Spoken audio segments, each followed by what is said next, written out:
भाई दर्शकों, हमें ये शक था कि पत्रकारों का एक विभाग होता है, DIPRO विभाग। उस विभाग के अंदर कुछ घोटाले हो रहे हैं, कुछ भ्रष्टाचार हो रहा है।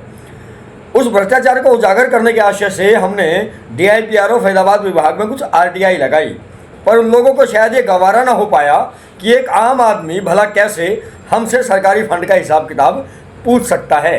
तो उन लोगों ने पहले तो आपके भाई SS राठौड़ के ऊपर ब्लैकमेलिंग करने का मुकदमा दर्ज कराने की कोशिश की, कहानी कामयाब हो नहीं पाई। फिर उन्होंने अपनी योजना के अंदर थोड़ा सा परिवर्तन किया और उन्होंने सरकारी काम में बाधा पहुंचाने का एक झूठा मुकदमा फाइनली दर्ज करवा दिया। ठीक है, मुकदमे चलते रहते हैं अक्सर पत्रकारों के ऊपर, ख़ास तौर से ये सरकारी काम में बाधा का। ठीक है, अच्छी बात है, करवा दिया। पर वैसे मुझे तो बुरा लगा। मैंने 10, 11, 12, 15 RTI लगा दी। मजाल है साहब कि DIPRO विभाग फैजाबाद एक भी RTI का सेटिस्फैक्ट्री जवाब दे दे, क्योंकि उनको ये बात पच नहीं रही थी कि ये एक आदमी, अदना सा आदमी, सूखा पतला सा आदमी हमसे जवाब मांग रहा है। हम वो विभाग जहाँ सारे पत्रकार जिले के आकर धोख मारते हैं, धोख मतलब जैसे पैर छूते हैं, उसे धोख कहते हैं राजस्थानी में। तो उनको एक गवारा ना हुआ। उन्होंने सोचा कि अब भाई मुकदमा हमने दर्ज करवा दिया है, इसके खिलाफ है जो है ना, हमने अखबारों में भी इसको बदनाम करने के उद्देश्य से खबरें छपवा दी हैं, तो अब शायद ये रुक जाएगा।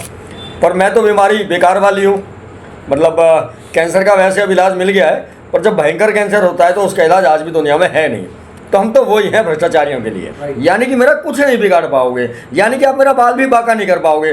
और देखो मेरे यहाँ तो बाल है भी नहीं, थोड़े से ही बचे, ये भी अब उड़ जाएंगे। उसके बाद मैं और भी ज़्यादा निश्चिंत हो जाऊँगा कि कोई तो मेरा बाल भी बांका नहीं कर सकता। सिर के बाल तो रहेंगे नहीं, मुझे भी फिर मैं क्लीन शेव रखा करूँगा। बाकी कहीं और के कोई शरीर में बाल होते होंगे तो वो किसी को बांका करना हो तो एक बार कोशिश कर लेना। ठीक है, कोई भी कृपया इसको गलत अर्थों में ना लेवे मेरे शब्दों को, वो इसके दिमाग की गंदगी मानी जाएगी अगर गलत अर्थों में लोगे तो। चलो जी, RTI का जवाब नहीं दिया। अब इसके बाद क्या करेंगे हम अपील में जाएंगे? नहीं, हम अपील में नहीं जाएंगे, हम जाएंगे सीधा पंचकुला आयोग के पास कि इन्हें 30 दिन में सेटिस्फैक्ट्री आंसर देना चाहिए था as per law, as per the direction of law, but इन्होंने नहीं दिया। अब आयोग में तारीखें लग गई हैं, तो भैया ये 4 तारीखें तो लग चुकी हैं। ये देखिए आप, आयोग की तरफ से 1, 2, 3, 4 और ऐसी जो मेरी और बाकी की शिकायतें हैं उनकी भी तारीख जल्दी ही लग जाएगी। और इन तारीखों में मज़े की बात यह है कि जो DIPRO विभाग की तरफ से SPIO होगा, जो जन सूचना अधिकारी होगा, उसका जाना कंपलसरी है। मैं जाऊं या ना जाऊं, आयोग ने ऐसा क्यों रखा हुआ है? क्योंकि आयोग को पता है कि जनता मालिक होती है, मालिक को जवाब नहीं देना होता है, जवाब देना होता है उसके नौकर को।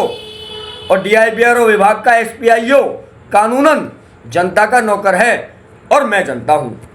इन लोगों को जब तक ये बात में ढंग से तरीके से नहीं समझा दूंगा ना, तब तक मैं भी शांति से बैठने वाला हूँ नहीं।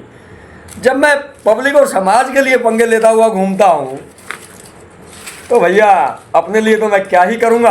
अच्छा, एक बात और मुझे पता लगी है, DIPRO विभाग में कोई कर्मचारी है, उसका एक मकान है सेक्टर 3 के अंदर, और उस मकान की भी शिकायत हो गई है क्योंकि वो मकान करीब 3-4-5 फुट पार्क, सरकारी पार्क की ज़मीन में घुसा के बनाया हुआ है, ऐसा मुझे पता लगा तो हमने शिकायत कर दी।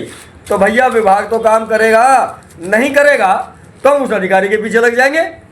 भैया देखो किसी को गोलगप्पे खाने का शौक़ होता है, किसी को चाप खाने का शौक़ होता है, जैसे कि अभी मैं ये चाप खा रहा हूँ। ठीक है, शौक़ है मुझे चाप खाने का, हालांकि चाप मेरी सेहत को बढ़ा नहीं पा रही है, शायद नकली आ रही होगी। तो मेरे को ऐसे शौक़ है क्या, नौकरी खाने का, पंगे लेने का। किसके लिए? समाज हित के लिए। मेरी कोई पर्सनल दुश्मनी थोड़ी है तुमसे, हैं? देखो पूरा वीडियो देख रहे हो, इसका मतलब जानना चाहते हो कि मैं क्या क्या कर रहा हूँ तुम्हारे खिलाफ, पर सारे नहीं बताऊंगा वीडियो में। ठीक है, बाकी रही बात मेरे दर्शकों की, उनका प्यार मुझे सदा मिलता रहा है, मिलता रहेगा, ये भी मुझे उम्मीद है।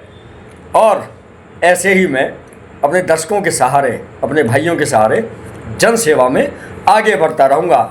अब काटते रहो चक्कर तुम पंचकुला आयोग के एक चक्कर का मतलब तुम्हारे कम से कम 5,000 तो गए, और पूरा दिन सड़क पे, रोटी भी कहाँ खाओगे? सड़क पे। ठीक है दोस्तों, दोबारा मिलूंगा और जीत भी होगी। जय हिंद दोस्तों।